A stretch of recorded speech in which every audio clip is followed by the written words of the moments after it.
Meditation and Spiritual Life, Swami Yatiswarananda.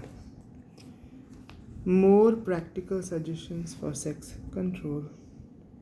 Be conscious of your higher centers.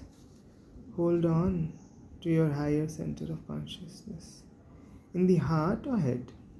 Then you will find that you are on a higher plane than the person or object that tempts you. You are caught only when you come down. You must always remain on a higher plane. Any kind of strong temptation is preceded by a fall in consciousness. First, you fall down from a higher level yourself before you fall into the hands of others. So hold on to the higher center always. When you feel your mind going down, say to it, come up.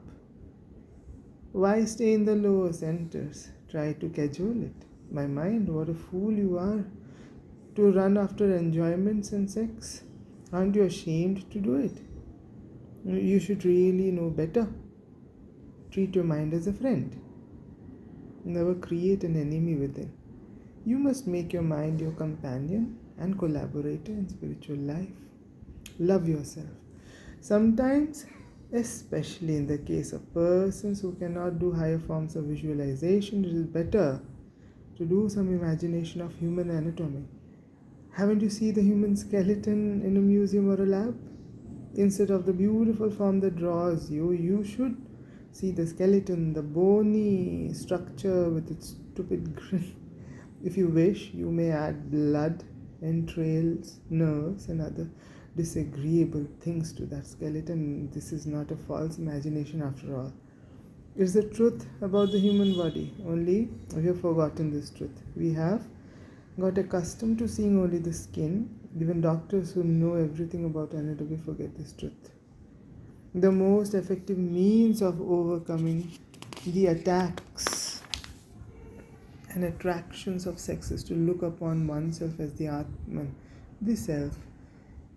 We should change our attitude towards ourselves and towards others, but as a friend, not as an enemy. Love thyself. We should try to look upon ourselves in a different and truer way. The Atman is the one to be loved.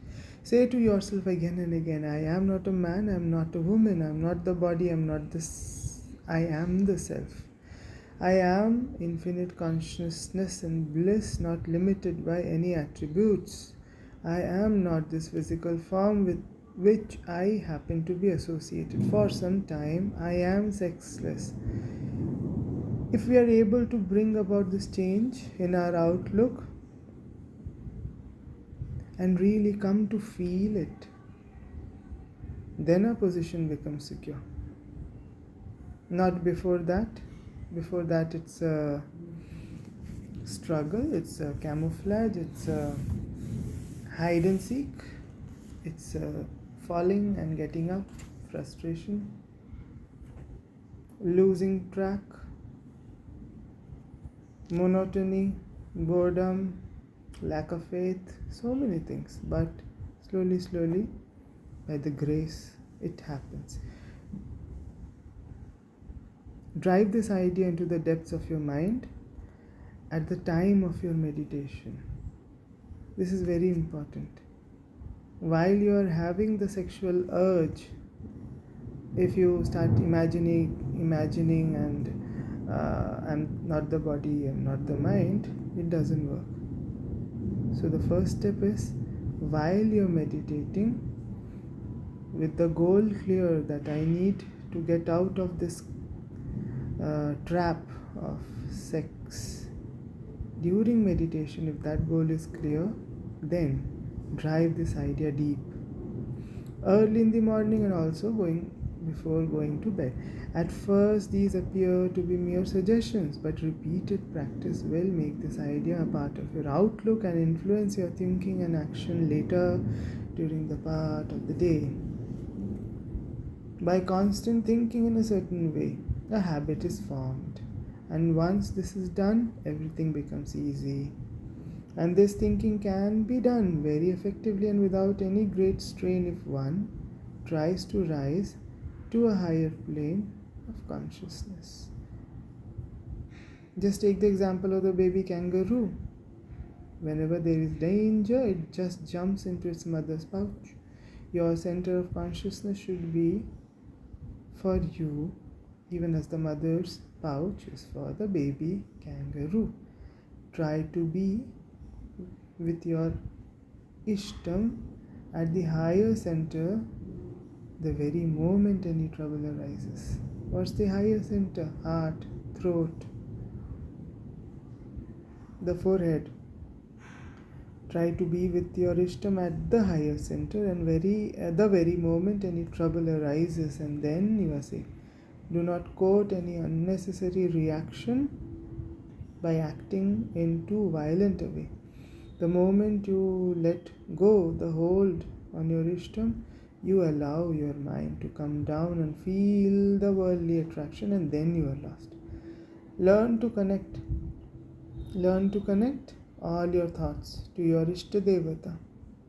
So this is a practice, not while you are being assailed by sexual desires and thoughts and cravings, but before that. Learn to connect all your thoughts while you are calm to your Ishtadevata. While you're meditating and even while you're doing your activities generally. Those who love their Ishtadevata intensely will not be troubled by lust. The inability to love the ideal, which seems so abstract, is one of the main causes of difficulty for people in the observance of strict brahmacharya.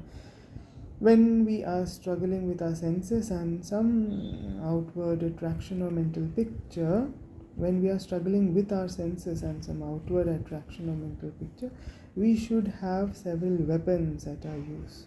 Now, those weapons need to be practiced before you go to war. Never rely on one weapon alone.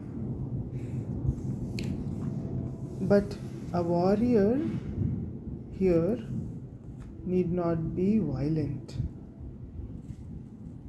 Should be full of love and surrender. That's the difference. Japa, repeating some holy passage or prayer, or intense and one-pointed visualization of a holy personality, rhythmic breathing, these are the weapons. Company of holy people, production of counter thoughts, any one or all or some of these could be utilized as the occasion demands.